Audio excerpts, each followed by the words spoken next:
Alright, ladies and gents, this is a 2017 BMW i8 and presented by Kevin, the BMW genius slash product specialist, they call him. So let's see if I can open the door here.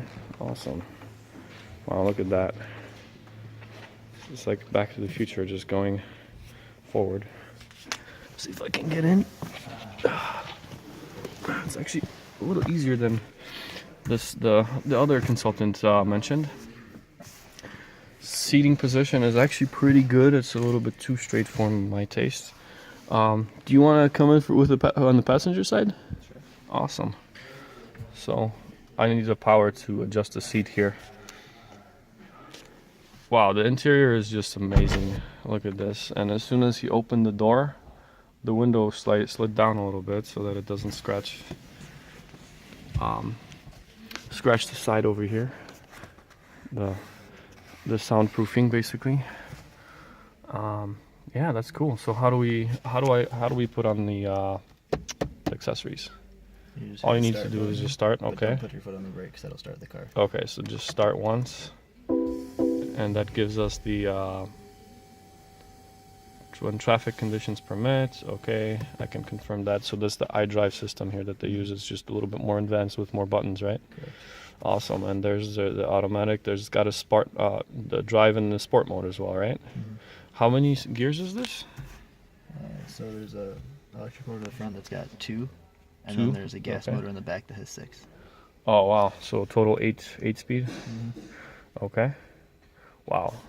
So these are just some of the features you can set here. Speed. Let's look at the speed.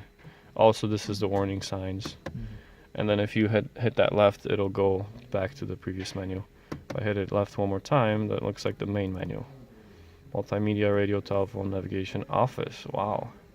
So you can actually connect to your office from this. Yeah, so it'll be like another way to get to your contacts. It'll Mm-hmm. give you messages there as well. You can do voice, Okay. memos. So All right. a lot of Cool. different things you can do in office. All right. And then connected drive, what is the connected drive? Connected drive is Mm-hmm. BMW's way of essentially connecting you and the car to the outside world. So it'll have all of your concierge, your roadside assistance. Okay. So if you ever get stuck on the side of the road, you get in an accident, Mm-hmm. you can access that through connected drive. And then Okay. also apps you have. Awesome. All right, cool. And then you have vehicle info, so that's pretty straightforward. You've got the status, trip computer, onboard info. This is actually okay. It actually shows me something electric consumption. Also, this was since last it was driven basically, and it stored that information here. Okay, and then oh wow, this actually has a manual built in, right?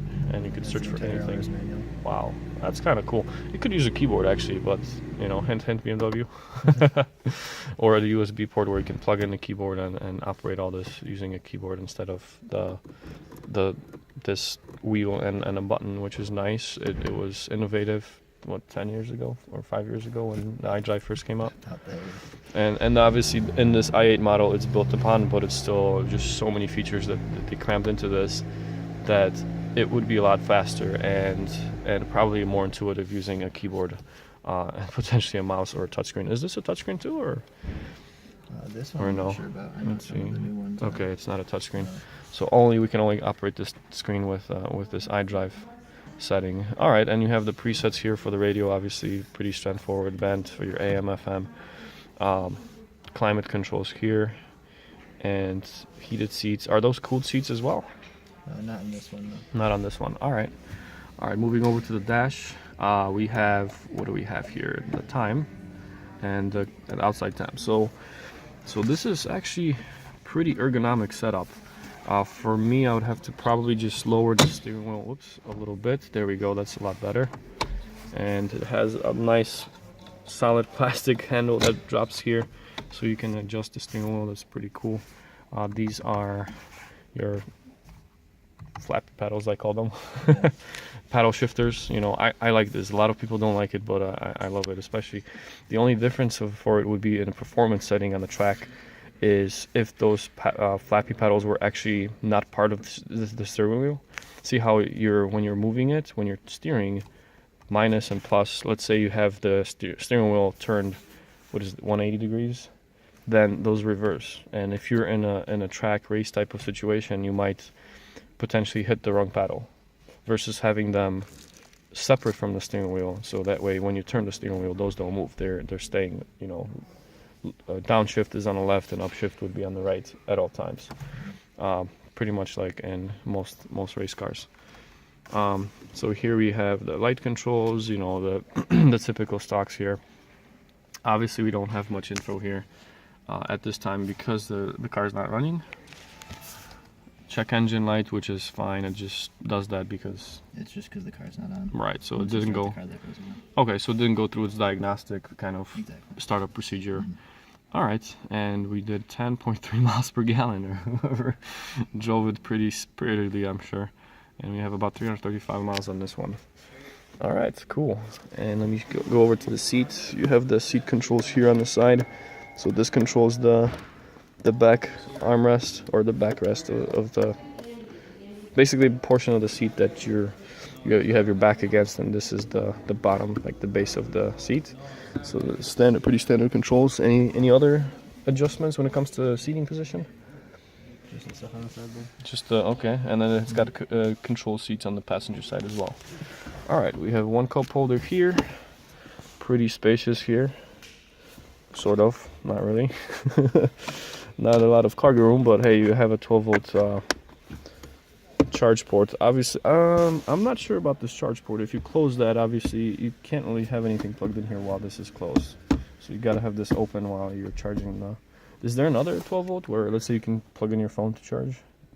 If you open the second one there. Oh, okay. So I can close this and open that. There's a USB and an auxiliary port, but there's not another. Oh, okay. Okay, so but but no 12 volts. But that's kind of cool. You can plug in your USB stick with what, music or music through here if you don't want to deal with Bluetooth setup. And then you have the little change box here. You could probably fit your wallet or, you know, gum or whatever. Some mints in here. All right, so that's a little cubby hole here. Only one cup holder for the passenger or driver. No cup holders anywhere except for in the center console and back here. Very tiny back seat. Not a lot of. Maybe you could fit a 5 to 10-year-old in there, depending on how big they get. They grow so fast, right? And then you have the speaker right there. Is that a speaker in the middle? Yes. Right there. Yeah. All right. And then there's two more, one here and then one there on the column. All right, let's close this door. And yep. All right, so that closes and it closes shuts the windows. Cool. So now we have on the side of the door we have the controls here, which is pretty. Wow, this actually fits me perfect. This car, it was like built for me. So you have the window controls, you have the mirror controls. This is to open the door, and the passenger side has the same thing as well. Awesome. So since we have the car in an on position, it's draining the batteries a little bit. Not so much. We don't have any music thumping right now, but that's cool. So it's unlocked. Let's see how that's gonna open the door. Oh, it only opens, I see. It just releases it, you have to push the door open. So you have to press this before you open the door, right? And is there any like a latch, or you just push it out? Nope, you just push the button, push the door out. Okay, we gotta push that again. And then, oh wow, that's actually super easy. So all you do is just take your arm and just extend it out like that, and then everything else just takes over to, you know, there's so what is this? How's the construction of this? Okay, so there's one latch here, one over there, and then you have a nice piston here that holds it up. Wow, that is actually pretty smart. Cool. Anything else you want to share? Oh, up here we have lights, dome lights, and then your. Let's not press that. That's roadside assistance if you get in trouble. Just pop it down. There's a button in there. Oh, okay. Like This. James Bond button. That's just a light. Oh, it's a James Bond button, he says. Yeah. You just flip it down. Oh, I see. So, oh wow. So this is like a missile thing. It's like in the jet fire. Before you call the SOS, you have to release this latch thingy before you press that. But let's not press it because we're not in danger zone. And is this the mics for the Bluetooth for the voice command up here? What is this? Not sure. Are you sure that is? Okay. All right, that's cool. Your mics will be over here. Maybe the mics are here, one here and then one back there. Awesome. So that's the back. Let's move over to the back, yeah? Check out the cargo space. All right, so to get out, what I do is I just one leg, jump out, and you're good. All right, so moving over to the back, looks like not sure what happened here. What do you think happened here? Little kids. Oh yeah, maybe. Yeah, it could be. Yeah, guys, leave the comments below. What do you think happened here? Let's get some stories here going. All right, so how do we open the trunk? So there's a button over there, or we have the key here. Okay, so let's do the key. There's a button inside. So he opens that, and it pops the, and then just lift it. There's nothing else that. There's a little resistance, but you just Okay, a little bit of resistance, but you got to pull it with a little bit of force, and it goes up. Space for a suit, not a suitcase, but a briefcase, maybe laptop. Put a backpack here, maybe some groceries, if you decide to do that. Okay, and then what else? How does this whole mechanism work, or what is the use for this? that just flips it. Okay, so that flips, and that's just, oh, I see, to cover this. Okay. Any space back here, or is that where the motor's going? The engine is Okay, so this thing. Oh yeah, that's right, because it's in the back, right? It was a 3-cylinder, right? 3-cylinder turbo gas motor. 3-cylinder turbo gas motor. So in order to get to this, let's say if you want to change an oil in this yourself, instead of bringing it to the service area, you would not want to do that, right? I'm not sure. Okay. Most people own I-8s bring them back to service. What's that? Most people own I-8s bring them back to service. Okay, most people that own i8s bring it back to service. All right, cool. Oh, so I see. So you'd have to probably unlatch these two, but I'm not going to do that here. Cool.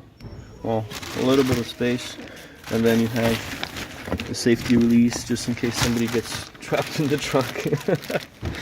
And then these are what? These are the floor mats, right? That are kept just in case they want floor mats. All right, cool. Let's close this. Close this with a nice solid thump. Typical German BMW solid engineering. And then you have the buttresses here on the side that channel the airflow to the back and keep the air planted to the ground. All right, the exhaust is way up there. You can way down there. You can't even see it. Okay. All right. And what size are those wheels? 19s, 20s? Okay, 19s or 20s. All right. It's using Bridgestone tires, which are gonna keep you actually planted to the ground, especially the hotter it gets. And it looks like it's it doesn't look like an all-season tire. It looks like a some kind of sport or track tire. Definitely not slick, but yeah, low profile, definitely. I'm trying to find the size of this of the tire, and it's a 245 40 R20, so it's a 20-inch rim, solid. Okay, and the rotors are actually drilled. So the rotors are drilled. They're BMW brakes? They're not Brembos, they're BMWs? Okay. All right, let's close that. There you go. And it closes the window. Perfect. Do those fold down? Let's say you're parking in a traffic situation. You can fold those mirrors? Oh, so it's electric. You can't manually fold it? Or not supposed to? Okay. All right, cool. So these do fold. Let's not do that here since there's a button. Wouldn't want to break any electronic components that make this mechanism work the way that it was designed to work. All right, cool. Well, it's almost 15 minutes. Hope you enjoyed this video. If you like this, hit the like button. If you don't, hit the don't like button. Leave a comment about any other cars you'd want to see. I didn't get a chance to drive it because obviously this is in a showroom, and it would be it would take a while for them to take it out.